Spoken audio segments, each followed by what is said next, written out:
you balance your role? Like, you have so many things going on. How do you balance your role as a single mom with your career, your community advocacy, fashion design? Give single moms out there and other women, just give us some Ooh, tips. How can well, we help to create balance? Because you can't find it. It's something you have to create. mm-mm. Share with us. And so I balance to me is going to Bible study on Wednesdays, choir rehearsal on Thursdays, and not missing church on Sundays.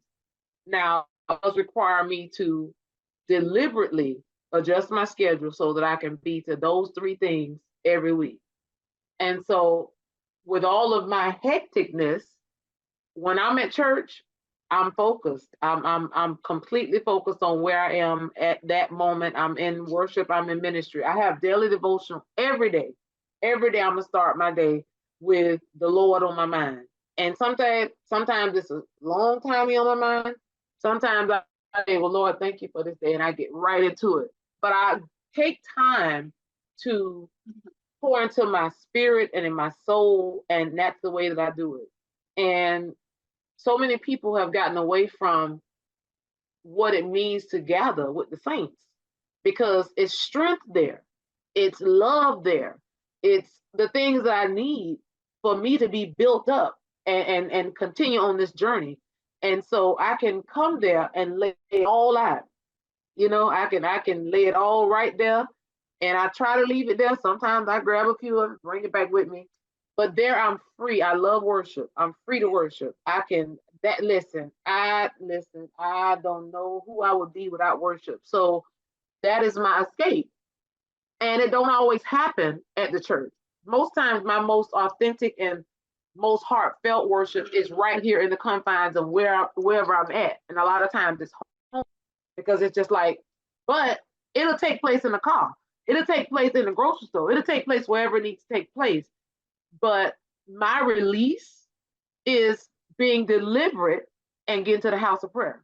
That's what does it for me. Because I could easily, I'm so tired. Last night, I have 8 looks I'm finishing up. And like I said, I do the whole look. So I got 2 people I'm doing something to their shoes. I'm making hats. And I got an event in a few hours. And I got the look right here that I'm wearing. That go the end of it. That's right here on the table. And Yes. so, but last night was choir rehearsal. I don't even think I'm going to make it to church on Sunday, only because of what time I have to do check-in. So last night was only for the people that was going to be there on Sunday, not for me. Last night was my commitment to the Lord that if you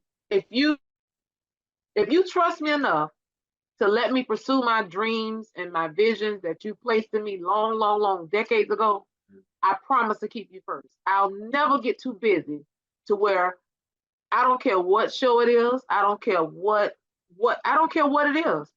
On Wednesdays, I'm going to Bible study.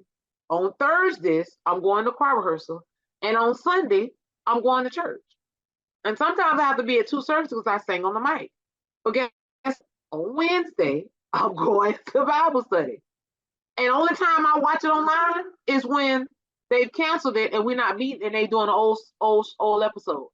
Other than that, I'm going to and that to me is my balance. It really is my Yes. balance. And it's strange because that means that I have to add something else to my schedule, but that's the agreement that I have with God. And if I miss on a Sunday, like Monday I may miss, oh, I'm gonna go to some part of early service, and from there I'm going to the show. I might, even if I don't get but praise and worship and the first part of devotion, I'm gonna be at the house on Sunday morning, and then I'm gonna go to the show. So that's my balance. I have to. Without God, I'm nothing. And so that's where all of my hope, my strength, my peace, everything, it comes from them. And so having a personal relationship with Jesus Christ is what grounds me, and it also girds me because it's a struggle. And so for me, when I walk in the door, the first thing I see is relax. That's the first thing within an eye shot. It says relax. Okay, so that's it. I don't want to bring this foolishness in the house. And because I am so Stephanie, before I even get to my room, it says another sign say, let it go. So I'm purposeful in creating a space here that's unlike any other space that I'm in. And I don't care what I have to do to create this peace. I'm going to have peace when I come home because this is my first sanctuary. That's how I look at it. So for me, that's what, to the single parent, to whomever, that's my source, that's my foundation. And I have to water and nurture that just like I do this business. Because without that, business ain't gonna go nowhere. I don't care what it look like on social media. I don't care how many shows I get invited to. It's nothing without it being on the foundation of God. Nothing. That's it. I don't want nothing I do to I just, that's my balance. That is my balance. That's how when it don't make sense, that always makes sense. Because sometimes that stuff ain't gonna line up. Right. That always lines up. And so I know when I'm good with him and I'm nurturing that relationship and I'm feeding myself through by eating of his word and his ways, the other stuff gonna come. And even if it's still hell breaking loose, guess what? Certain things ain't gonna be no hell breaking loose. Because I've abandoned him at times in my life before, and I said, Lord, I never again will I purposefully pursue my will over yours. Because it never ever pans out. Now I'm not gonna do every single thing you tell me when you tell me to do it. But the difference is I'm not going to actively do what I want to do, acting like I can, because that's dangerous. That's dangerous. That's very dangerous. So I'm very, very mindful of the things that I do. I'm very mindful of that. And that just comes from my relationship with Christ. And so every week I have to set aside time to visit his house. And because I want him in my house every day. And so we talk all the time. He doesn't talk during this conversation.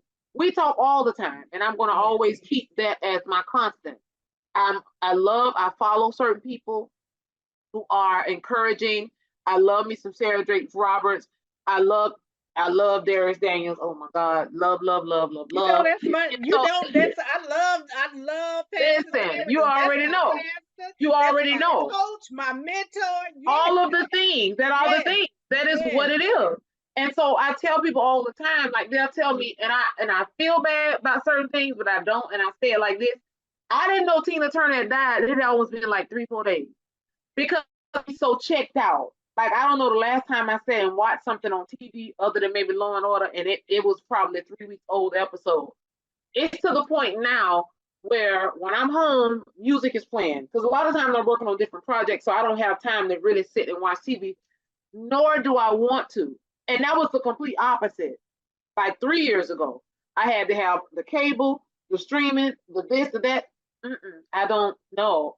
I need Wi-Fi so I can connect with things I need to do, but my whole being is completely different. I have 3 TVs. I can't tell you the last time one was really turned on and watched. And I have to go back and look like, oh, I literally had been dead 3 days. I started seeing all this stuff by Tina Turner. I said, what's she getting ready to tour? Child lady gone to be with the Lord. I said, Lord, I didn't, and I don't know. I don't be knowing the stuff that be going on. Even when I do my posts, a lot of times I have them scheduled out.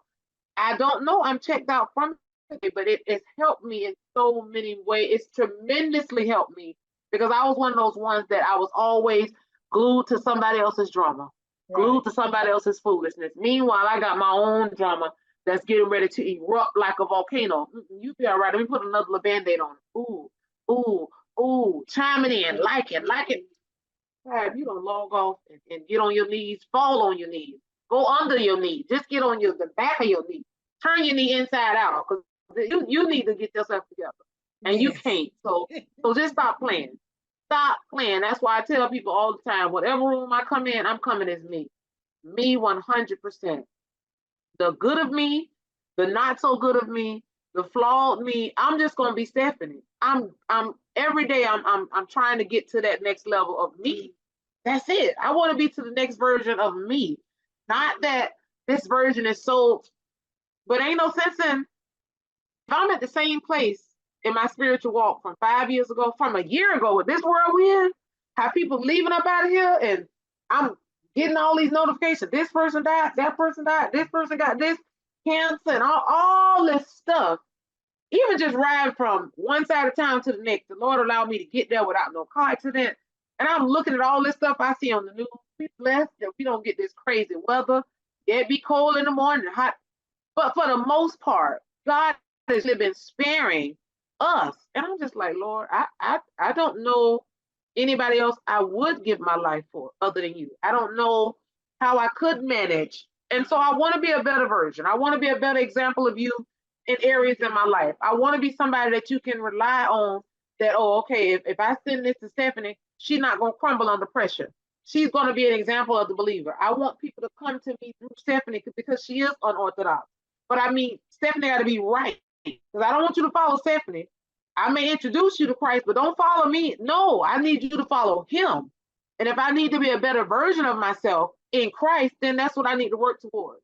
Because other stuff is going to line up. I haven't done anything outside of being myself, and these opportunities have come.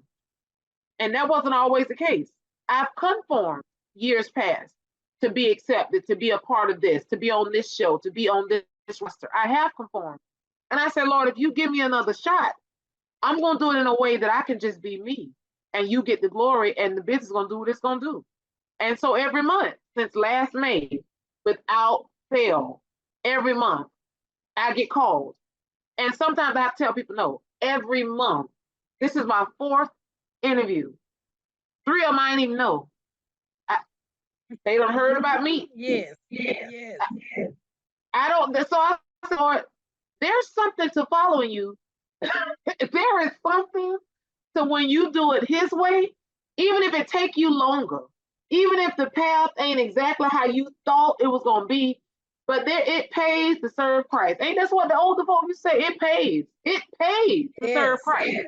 And sometimes it literally, come on, Lord, rain it down. It does. It down. It does, right? And so I'm just like, Lord, yeah, I appreciate that. I appreciate that. Mm-hmm. I don't know how certain things line up. I don't know. I don't know the inner workings of certain things. I know he puts my mind, he puts my name in the minds, on the hearts of people, and they reach out to me and things happen. That's what I know. That's what I know. I know I have not asked to be on anything from anybody other than I reached out to the people at Harlem Fashion Week. That's the only people I reached out to, but I only reached out to them because their relative is one of my choir members, and she asked me had I heard about Harlem Fashion Week. And so Harlem Fashion Week is next week, but I'm going to be in the fashion parade in September in Harlem. I don't know. I don't, Lord, I don't know. I don't know, but Lord, I will be in Harlem in September, and we finalizing everything now. So I'm like, Lord, I don't know what. And then the Harlem Fashion Week, they just started doing an after school program. So in my mind, I'm like, well, since they're teaching them the different things about fashion and styling, Lord, I'm going to reach out to them and present a proposal that I come there for a week and I teach them about denim upcycling and the after school program. Because I'm going to continue to marry fashion and philanthropy. I'm going to continue to marry the two. Yes. And I said, well, Lord, if it be your will, I would love to work with because it's the inner city program. I would love to work with the youth in New York and teach them about styling with the denim. So I just put it out there. And who knows? Who knows? But that is the kind of stuff that is just mind blowing to me. Never in a million years. I just thought I wanted to look cute. Never in a million years. But I did not know. And I still know that there's much more that he has for me. It's so much. And it's like I'm just haven't even tapped the surface of it yet. I really feel that. And I keep saying, me and my son, we talk once a week FaceTime, but we text all the time. And we said it. I said, so I remember that time that it was just like we felt like God getting ready to move and like something major is getting ready to happen. He said, Ma, I feel that same. I said, I thought it was just me. I said, son, I don't know if it's for you, if it's for me. I said, I don't know who it's for. I said, but somebody, either us or somebody connected close to us, God getting ready to do something that we ain't never seen before. Yeah. And that we just said that probably Sunday night or even Monday. And so I don't know, sis, but I'm here for it. Yeah, it's amazing. It's a move. It's a move. Yeah. It's a move.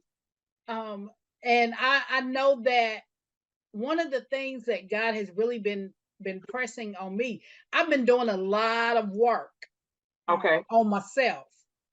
Because even as I encourage others and equip others, empower others, and always engaging others, the truth of the matter is that uh, I'm being introduced to a me that I haven't even met yet Mm. because of what God is doing, right? And so he's doing a work within so that he can do a work outside of me, through me. Yeah. So I believe that for all of us. And I know that God is faithful to what God says that God will do. Yeah. He has Yeah. come through, he's made a way, he's exceeded our expectations too many times. Too So many we times. know he is going to do it. He We is. know that he is going to do it. Mm-hmm. So I just have a couple more questions. This has been Mm-hmm. so rich for I me. know, right? I love it. I love it. I love it. Have you noticed like specific trends or things that are going on in the fashion industry that cater to the unique needs of women who are just out here working, trying to show up in their everyday lives? Any specific trends or designs that you want to share with us that you see coming forth? Well, what I see and what I've seen is this athleisure movement. And it stemmed from, of course, pandemic. You couldn't go anywhere, but you still had to make your living. So, and even on the Zoom calls, you dress from here in the bottom, you are free as can be. So I've seen the trends of athleisure, and it looked like it was trying to die down. But now you have a lot of high-end designers and even local boutiques that the business casual look is not like what it used to be. See, I was always business casual. When you think business casual, it's a collared shirt, it's some khakis. For ladies, it may not, it may just be a cotton blouse and some slacks. But now business casual is like Dockers and like a screen print tee and like maybe an athleisure, like a sweatsuit with a little detail to it. I'm not a fan because I'm a dressy girl. So my version of athleisure, which I'm trying to work on some things with athleisure because there's definitely a market for it. Because everybody isn't heels and fanfare. Some people do wear their sweats. Some people literally get workout clothes as their outfit. That's why if you notice, workout clothes really have some of these workout clothes like they look amazing. You got the different prints and the colors, and they make Yes. those that's catered to women of plus size. They have the extra tummy control, they have the pockets and all of the things. That's great. And so for me, I still want to be of the mindset that if I venture into that, my athleisure cannot look like everybody else's athleisure. And so with that, you have to understand who really is that audience. And honestly, I don't see a lot of plus size women wanting to be in that vein. I really don't, because for so long, to us, to a lot of us, that was more frumpy. Like we don't necessarily want to wear sweat and all that because now again we're in the BBW movement. So I want to show my curves. I want to make sure that what I wear it accentuates my best attributes. And so I don't necessarily go. I'm not gonna get there with no fleece, you Right, know. So right. so so for me, venturing into the trends and the norms, I still look at as my guiding force my client. I look at my client. You have so many women who are now, okay, listen, pandemic over, I'm coming off the sideline. It's so many women that when I have my personal clients, the first thing they say is, I want to just change up my look. I'm so used to doing this, so used to doing that. I just feel, and it's always trying to be a better version of themselves or reinvent. Like they've been through something that's like, okay, I've evolved from this. So now I want my look to match how I'm really feeling and like what I'm actually experiencing in my life. And so I love to do my consultations with my clients and I ask them purposely, well, what's the color you never ever wear? What's the design you would never ever wear? And I purposely create something and I show them, hey, look, let's try this. And a lot of them look at me like I'm crazy, But if you're coming to me, that means you want to update. You want to, you Right. know, kind of step outside of your comfort zone. And so that trend with athleisure, it's not as popular with women of a certain size because that's kind of been our vibe for a long time. I mean, I got family members that's all they wear, but they wear that because, and then unfortunately, more room to eat in the fleece because it expands for you. And so that trend though, it's definitely still here. And if I were to really capitalize on it, mine probably would not look like the fleece that everybody is, you know, or either the athleisure type of vibe. And that's only because I want it to be something that's just different, something that's just different. But that is definitely where everybody kind of is still in that, you know, work from home outfits. Yeah, yeah. And I think in some ways, it really has caused people to compromise even more. So share with the viewer, the listener who wants to do some things different.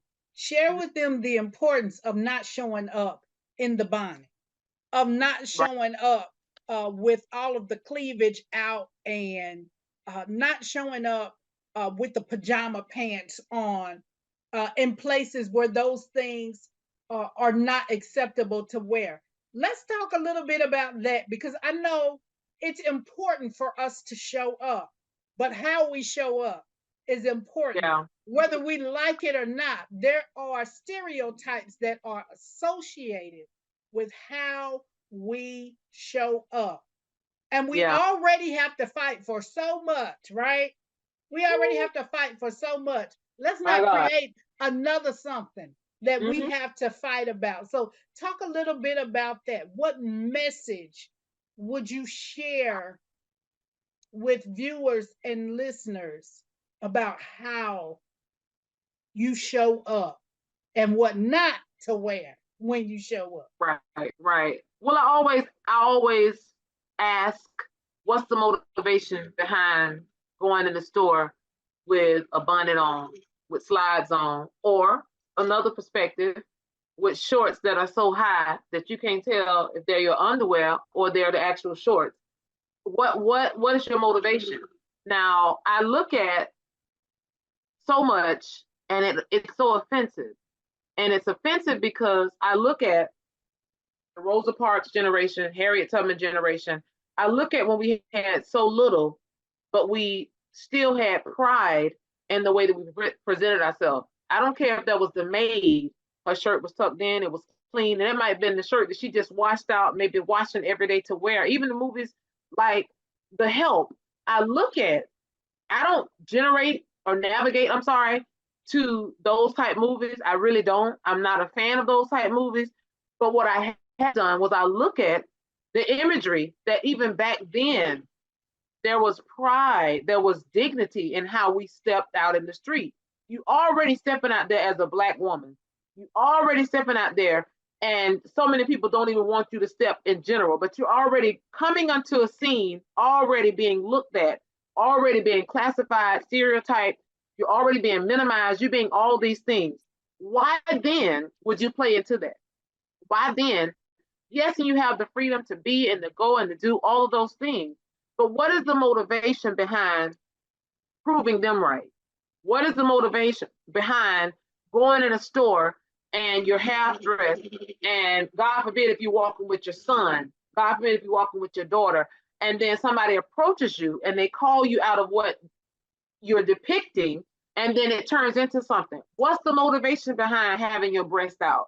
What is the motivation behind having something so tight you can see the veins going through your skin? What is the motivation behind it? Because everything comes from somewhere. If it's a self-esteem issue, okay, that might be your motivation. If it's to be seen, that's your motivation. If you're going there to pick something up other than eggs, that's your motivation. But what does it come from? And then I look at, okay, and if that is your motivation to be seen, where is it in your life that you're invisible, that you got to show up this way? What, what's the deficit that now you're compensating from this? Because everything is connected to something. Everything is connected to something. I would tell the youth all the time. So, but what's the driving force behind it?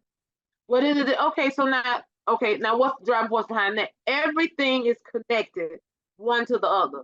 And so it's offensive when I see the bonnets. It's offensive when I see the not slides, but the bedroom shoes with the big animal, and then it's all dingy. I'm offended when you're in public and your hygiene ain't right.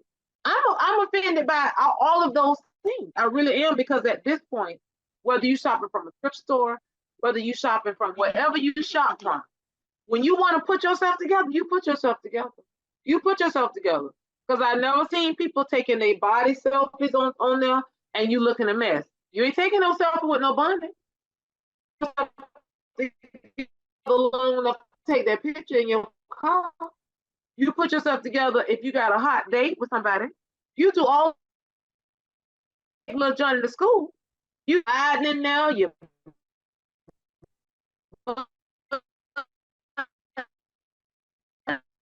hanging out, this hanging out, that hanging out, and you run it, take him there late. So I don't know how it speaks self-esteem. I definitely think to that. But then I also think that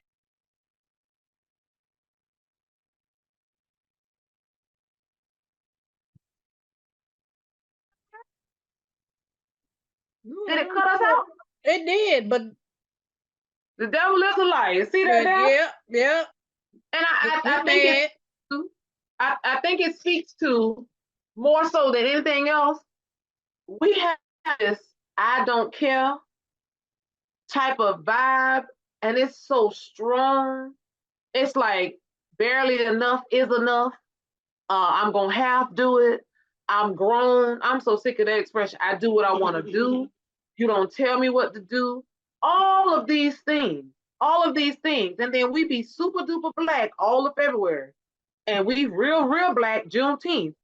But we are a disservice to our nation, to race, to our community, when we walk around here acting like we don't have the training that we have. And I say to our nation because we fuel the foolishness. Yeah, it's a lot of systematic stuff. It is. It really and truly is a lot of systematic things that we have no control over. Racism, we have no control over. But what about what we're doing to each other? Sisters, ladies, you so quick to talk down at this sister, you don't even realize she fighting the fight. And if you just lend her your hand, if you take a minute to get to know her, y'all might be fighting some of the same issues. No, but we so hard on each other until this is how it turns up. This is how we show up. This is how we show up. And I believe all of it is connected. And I think it's a sad state of affairs that we talk about it when it's convenient, but nobody's doing anything about it. Nobody's doing anything about it. And it's nothing wrong with wearing your cultural hairstyles and ethnic looks. But if you're natural, comb your hair. Period, point blank. That's how I feel about that. If you're wearing your natural hair, that doesn't mean that you don't pick it. It shouldn't have lint in it. It shouldn't be, you understand what I'm saying? Because see, we get on this natural bandwagon and we think we get a pass. Sir and madam, it's great that you have your locks. That's amazing. But if they smell, if they're not maintained, what heritage are you really honoring? You look back in the day, and even you put after the kings and queens of Africa, baby, them cornrows was cornrows. And it wasn't, listen, and them people didn't have salons they was going to. They did it themselves. It was community. So you can't even put it off on, yeah, well, no. They took pride. We come from royal lineage.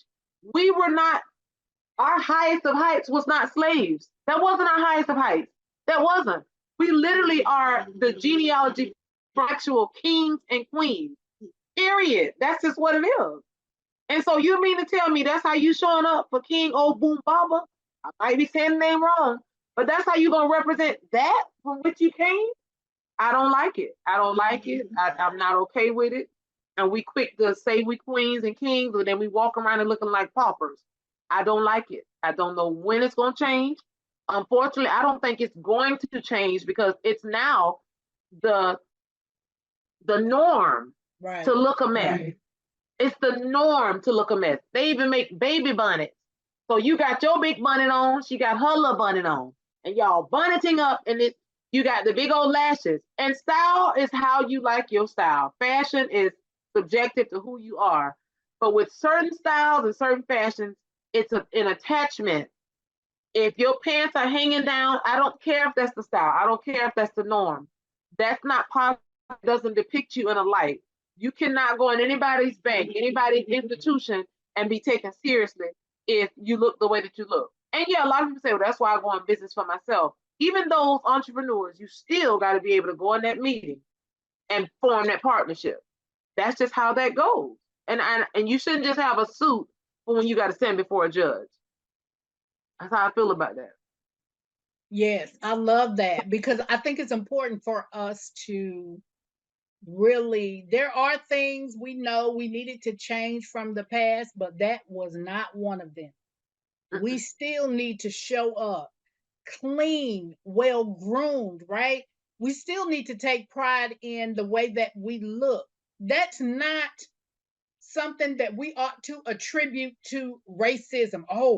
The white man want us to show up this way or whatever, and I'm just not gonna do what they want me to do. No, we take pride in ourselves, Mm-hmm. and we Mm-hmm. ought to want to show up as our Mm-hmm. best self. That's Yeah, it. folk did not die and get sprayed by water hose and hang from trees and cities burned down and people stolen from their homeland because we didn't come here. Uh, Mm-mm. when they captured us, we were not slaves. Mm-hmm. When we came here, they made us slaves. But we Exactly. We stepped from freedom we to were bondage. listen, we were beautiful people, Mm-hmm. right? Royalty, Mm-hmm. prideful, right? And so we ought to really look into where we come from in order to chart a course for better than where we are right now. And Yeah. I think that sometimes people get stuck in this phase of hopelessness Mm-hmm. because anybody who is willing to spend their lives um, portraying an image that actually is degrading to them, Mm-hmm. portraying an image that makes others um, think less of you and your capabilities every day of your life, there's a problem with that. Yeah. And I'm not saying that the people are bad, but that is not a good way. That is not the way that we show up for ourselves. That's not the way that we move forward. That's a way that we actually resolve to stay the same place we are and make sure that things don't improve and get better for us. Yeah. Yeah. And so, yeah, I didn't want to make it a soapbox issue, but it definitely needed to be said, Yeah, especially definitely. especially as we spend so much time. You see the memes, and I love it. We all love a good meme. Yes, Yeah. it's February 1st. I'm always black, but this month I'm blackety black black. Right, Okay, right, right, right, right, will right. show up in a way that exemplifies the best of what that means. Show up. And don't conform to the negative stereotypes. That Mm-mm. does not give you power. That Mm-mm. actually helps you to align with the enemy's purpose Come for on. Come your on. Come life. on. Come on.